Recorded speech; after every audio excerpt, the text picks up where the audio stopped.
Before we start today's episode, I have some exciting news. From April 7th to 11th, 2025, I will be hosting a free online virtual summit called No More Heroes. This is a gathering of men's work leaders from across North America, and we're going to be diving into myth, initiation, fatherhood, archetype, and the masculine psyche as a whole.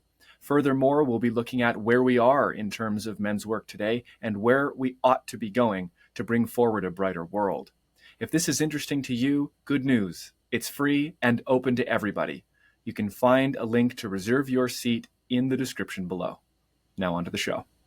The Smiling Human podcast is made possible by listeners like you. If you would like to experience more of these shows into the future, then please consider becoming a patron at patreon.com/thesmilinghuman.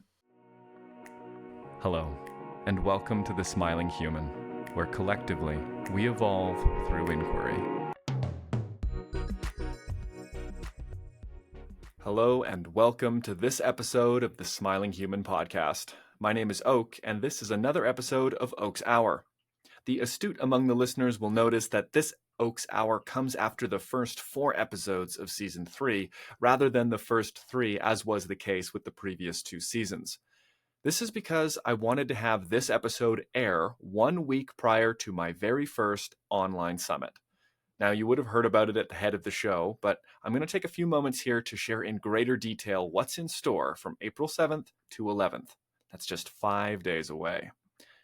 This summit was made with the intention to bring active, heart-centered, and conscious leaders from within the men's work community across North America into a single space, such that we might together address the biggest hurdles for masculine maturation and men's work in the modern world. This summit spans 5 days and features 2 panel discussions, one on the opening and one on the closing days, over half a dozen signature talks, and several live podcast conversations, all of which are completely free to attend. To register, simply look to the first link in the video and episode descriptions. Day 1 of this summit focuses on myth and initiation. Day 2 on the warrior archetype. Day 3 on the lover. Day 4, the magician, and Day 5 culminates with the king. Our current roster of speakers, as of recording, features Alex King Harris of Evolved Well, former CEO of Yogi Tunes, men's mentor, and an all-around beautiful human being. Rico and Manu Vite of Mystic Masculinity and the Becoming Brothers podcast. Nick Palladino King, coach and co-host of Conscious Conversations with Nick and Nitin. Matthew Sturm, a thought leader, author, and men's coach. Tyson Adams of Thrive Life. Deus Fortier, co-creator of Awakening the Wild Erotic, which is a men's weekend retreat immersion, very powerful. Wesley Job of Resonance Breathwork and a beloved collaborator of mine. Justin Dale of Tribe Builder. Dolphin Casper, founder of Relational Intelligence, a coach and a communication wizard. Soma Miller, founder of The Essential Man. Michael Bates, the heart and mind behind the King's Code. And Markwell from Sacred Sons and Conscious Confrontation. I too will be offering thoughts and talks throughout the week.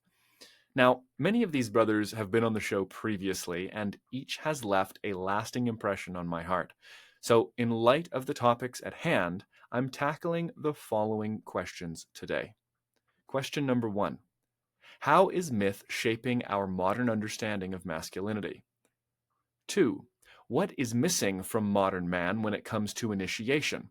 How might an immersive and ritualized experience help to fill this gap? 3. How does the major quaternity of king, warrior, magician, and lover help men find balance in themselves and within their communities? And 4, why might we choose to reimagine masculinity as a mythic, poetic journey rather than a fixed identity with predetermined sets of accompanying actions? What benefits might follow from this imagining? Lastly, the question that hangs powerfully in my heart: what kind of men does the world need today? So with our purpose and journey clarified, let's begin our show. How is myth shaping our modern understanding of masculinity? As far as I see it, we have two major categories of myth currently exerting influence on our conception and embodiment of masculinity: ancient myths and their modern substitutes. Although Joseph Campbell's work presents us with the notion of the monomyth, the singular mythic structure seen across all cultures, also known as the hero's journey, I believe that this previous distinction is a valuable one, as the influence that each category has on the conception and embodiment of masculinity is unique. Pertaining to our ancient myths, it must be said that even those in our society who are entirely unaware of their mythic ancestral heritage are still carrying with them pieces of these great stories. I will draw a through line as an example of how our ancient myths shape our conception and embodiment as modern men. Our Western culture is largely birthed out of a unique blend of Judeo-Christian and Enlightenment-era thinking. Both of these broad classifications of thought share at their core the fundamental premise of separation. For the Abrahamic mind, God is separate from creation and exists somewhere beyond the world as we know it. For the rational Enlightenment thinkers, generally speaking, the mind is distinct and separate as an entity from the body, and furthermore, man is distinct and separate from nature. This basic notion of the individual, a dualistic, rationalist, reductionist, and often materialist perspective, can be seen playing out to an extreme in what some have called the lone wolf syndrome of men. This is the crippling habit of men to self-isolate, to deny relationships and support in favor of bearing the burden of their suffering all on their own, as if the value they hold as men depends on their capacity to act out an idealized and exemplified version of this prime principle of individualism. Now, in regards to our modern mythos, its influence can be seen by simply walking down the street of any major city.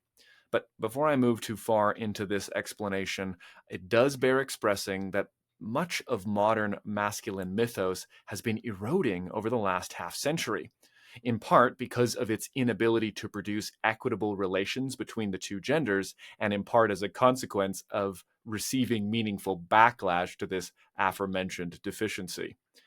Now more than ever, the fragile narratives masquerading as myth that once offered crumbs to the hunger for myth alive in modern men are failing, and ever more rapidly.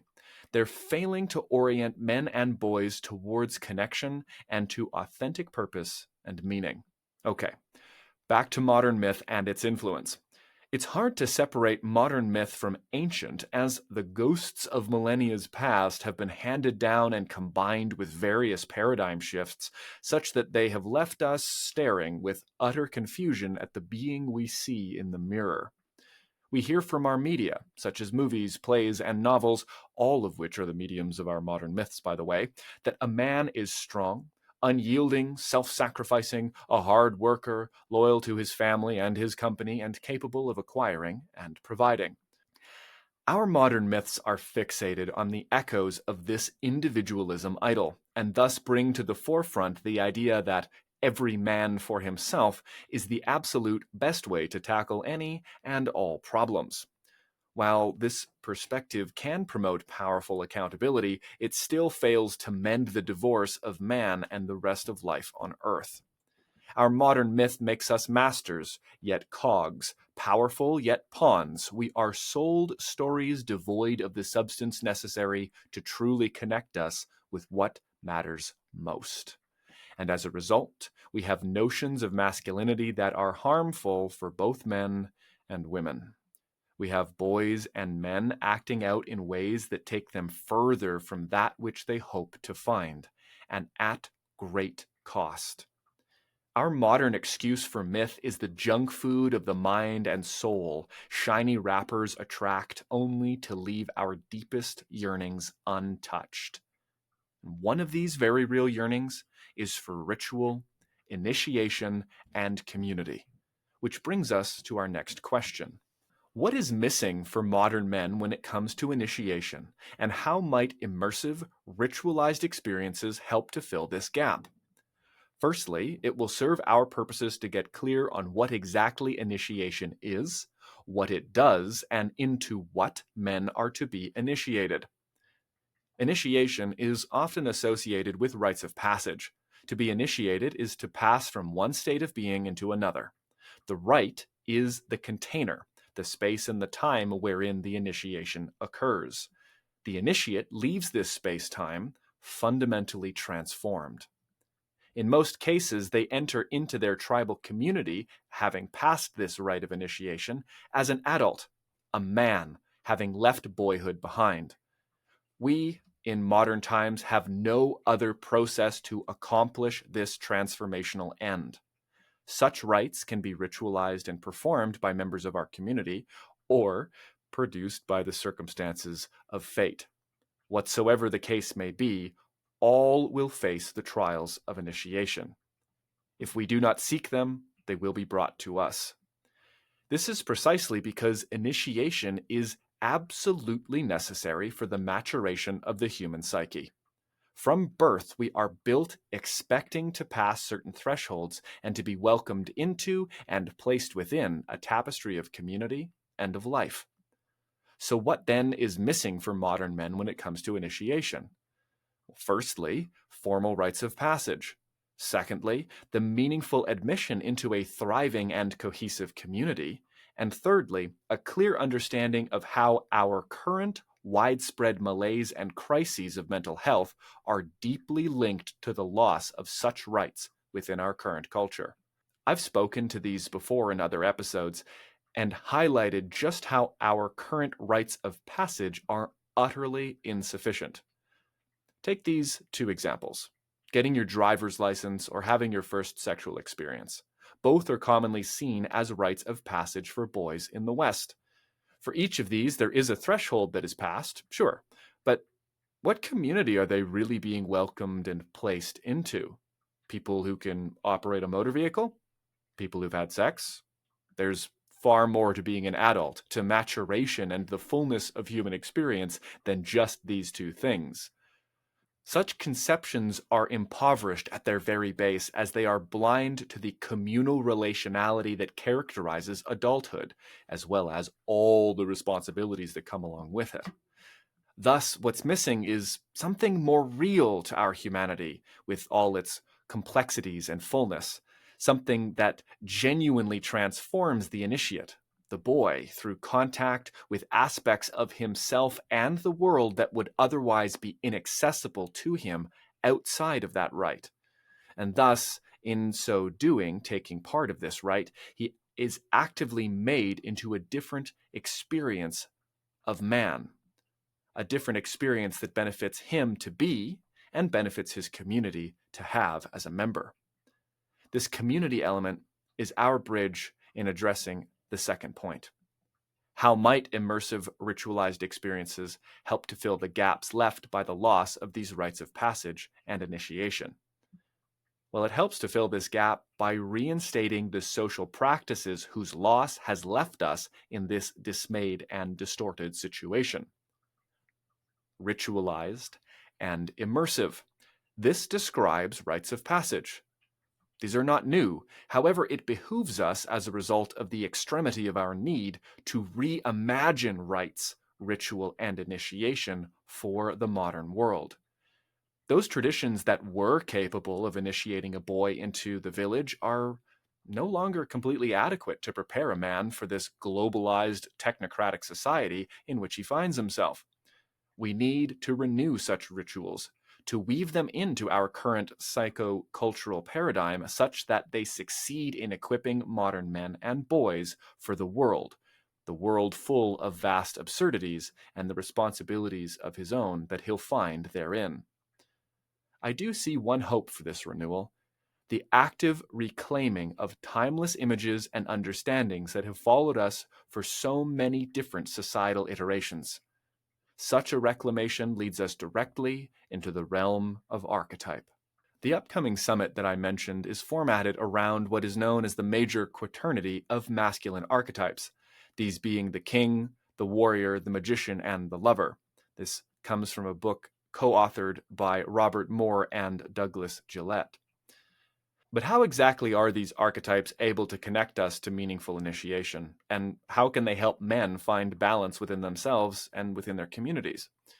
Well, all meaningful initiations need a clear starting point. They need a threshold to pass and a space into which one arrives. The archetypes of king, warrior, magician, and lover can provide just such clarity.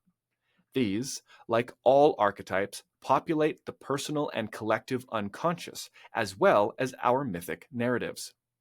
They have enough shape and structure to them, offered by their associated symbols and images, to be able to offer usable maps across the terrain of the psyche. As for starting points, each archetype within this quaternity has its reciprocal boy archetype, the immature or juvenile expression of the masculine traits. For the king, we have the divine child. For the warrior, the hero. For the magician, the precocious child. And for the lover, the Oedipal child. Each of these forms, when examined as such and in one's own personal life, offers a very clear departure point for any man wishing to undertake his own maturation. We can all find ourselves within some combination of these archetypes. The threshold for each can also be made clear, although the exact details of any man's initiation will be unique to him, unless that is, he is being taken through a specific and repeatable sacred rite. The threshold is often seen as a trial, a test of the boy psyche and an invitation to move beyond its previous limitations. The warrior's trial is well known and well documented. His courage, his strength, and valor will be tested. The magician's trial is one of skill, faith, principle, and mastery. The lover's trial can be one of loyalty, compassion, resilience, grief, and sacrifice. And the king faces all of these, as well as tests to his virtue, dedication, his temperance, and his wisdom. No matter how these trials look for you or for any man, there is a very real and very different world on the other side of them. It might actually be more true to say that there's a more real version of you on the other side. This real and new aspect is yet another reason that these archetypes are so useful, as this aspect serves as a target. And target provides aim, and with aim comes the ability to take strategic, intentional action towards growth. Thus, this aim, the more definite characteristics of these archetypes and their trials, all provide men with a workable structure to get from where they are to who they know they could be. And this is exactly how they support us in finding balance in ourselves and in our communities. Are these archetypal and initiatory structures dynamic? Absolutely. Are they overlapping and interpenetrating phenomena? Definitely. Are they made up and contrived? Surely not.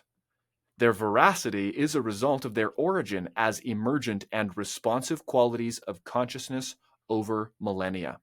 These archetypal structures are our ancestral heritage, a wellspring from which we might draw cleansing and healing waters in such times of great dismay and turmoil. When we come to understand these aspects of our humanness as being alive, dynamic, informative, and adaptive, we begin to take the first steps away from a fixed, rigid, and stagnant view of man and masculinity, and towards a view that sees masculine life as an unfolding. We can reimagine our own masculinity as a journey. But what benefits follow from reimagining mature masculinity as such a journey? The greatest benefit I see from incorporating the dynamic nature of this work is that it makes more room for our whole expression of manhood, a journey that will take us across great distances and bring us face to face with a wide variety of experiences, all of which will contribute to the vivaciousness and potency of our manhood and the journey itself. When we view mature masculinity as only this or only that, we stifle and constrict the necessary expression of variability, nuance, and dynamism inherent in our humanness. We attempt to force a living, dynamic being into a rigid and narrow mold, often to their own detriment. Identifying the limits of such a fixed view does not mean that I'm suggesting we ignore very real frameworks, or roads, if you will, that are revealed to us through the mythic and the archetypal. Not at all.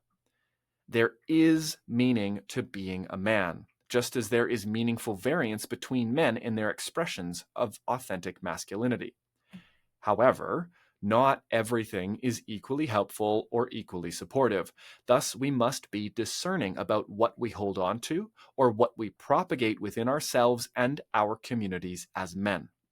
Furthermore, we must also remain vigilant to the risk of rigidity, the risk of falling into a blind hegemony of masculinity that cares more for tradition and adherence than it does to uplifting this generation of men and the next generation of boys into a healthy and thriving community of brothers. So, the benefit of this reimagining is that the terrain widens and the structures are fortified. There is more room for all that it is to be a man without losing sight of what has made man unique since we first walked this earth. Carl Jung said that there are as many archetypes as there are ways to respond to the situations of life. And as far as I can see it, there are as many ways to embody these masculine archetypal energies as there are men alive today. As such, we might find it daunting to ask a question like, what kind of men does the world need today? If variance in expression is healthy, how can we say that there are ways of being a man that are more needed, healthier, or better? Simple. Some ways of being a man are harmful to the planet. They're harmful to our more than human kin, to ourselves, and to others. There are ways of being a man that bring others away from their fullest expression of themselves, and thus we can say with ease that not all expressions or actions are equally valuable. As such, how would we hope to identify those qualities that are needed, that are helpful and valuable? Well, we will look to those things that have always brought us value: truth, wisdom, justice, care, courage, beauty, honor. This is not an exhaustive list, but the virtues that draw forward our aspirations and the heart of what is good in human is where we ought to look. When we look to higher order values, virtues, and principles within the architecture of the archetype, we begin to see both sets of behaviors and qualities of intention that bring forward goodness into the world. The world needs men who seek these virtues and embody them through dedication and commitment. It helps to remember that the archetypes, although they're imagined on our movie screens and on the pages of our novels, are not actually separate from us. These very same qualities that capture our attention and inspire our imagination live within our psyche and our soul. Thus, we can look upon these characters, myths, and stories and ask and explore some of the following questions. What makes a great and noble warrior? And where do I see these qualities in myself? Where might I bring forward more of this energy into my life? What is it that makes a sage or a wise man? And what can I do with the magic of my own unique soul to make this world a better place? What does it mean to truly love as a man? How can I find greater strength and willingness in my capacity to feel and relate deeply to life? And what does it mean to be a just and caring king?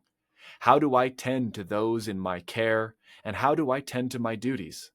What exactly is the highest principle that I answer to in the throne of my heart? Maybe these questions sound grandiose, too mental, or out of reach. This may be because we have lost touch with our mythic selves as a culture, and now we look upon the mythic as fantastic or false when it is more real than most of what we think. So, what kind of man does the world need today? Mythic. Mythic, matured men who are connected to their bodies, hearts, and to the earth. Men who are willing to act, to feel, to learn, and to lead. men who bear their duty with honor and their failures with humility. We need a new birthing of the spirit of our grandfathers, a remembering of ancient ways re-envisioned for today's needs. Our modern world needs mythic men. If you feel the call to step into your mythic masculinity, your own archetypal expression, and to re-empower your life and relationships from within, then it's time you and I connect. As of April 12th, 2025, the doors are opening to a new men's container called Beyond the Hero. This is a journey for men who are ready to take up the reins of their life, to move beyond the bonds of boyhood and take aim at their highest purpose. There is both a group container and one-on-one facilitation available, so if you're ready, or even if you're just curious, check the links in the description. You will see Beyond the Hero there. Click it and reach out. With all that said, let's summarize where we've been today. First, we started by identifying how different types of myths have and are shaping our current conception of masculinity. We saw the drawbacks and the deficiencies therein that are plaguing modern man. We then turned to the notion of initiation and its vital role in maturing the masculine psyche.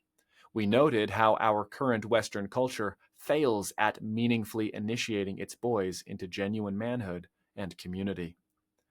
From the nature of initiation, we moved to the major quaternity of masculine archetypes and saw how they can illuminate the structure needed for meaningful initiation.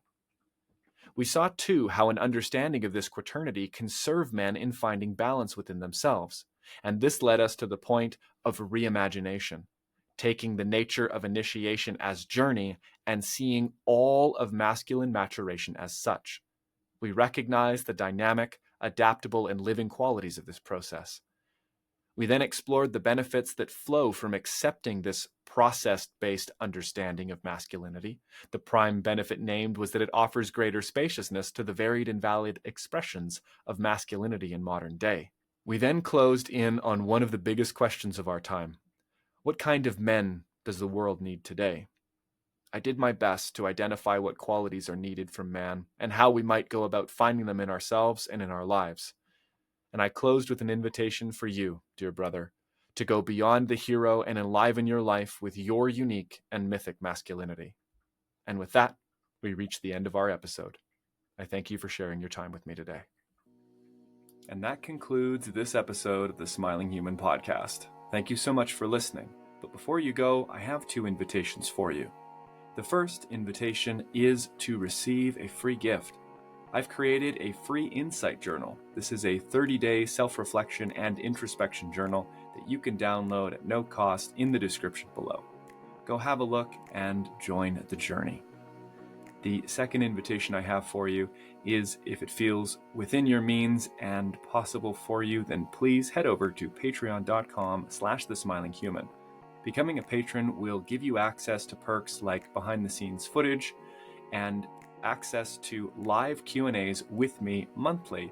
You also get voting privileges to help pick new guests or to help guide other episode content.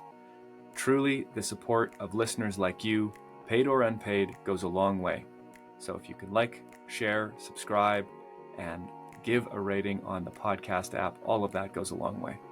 Thank you to each and every one of you who's been on this journey with me. See you again soon.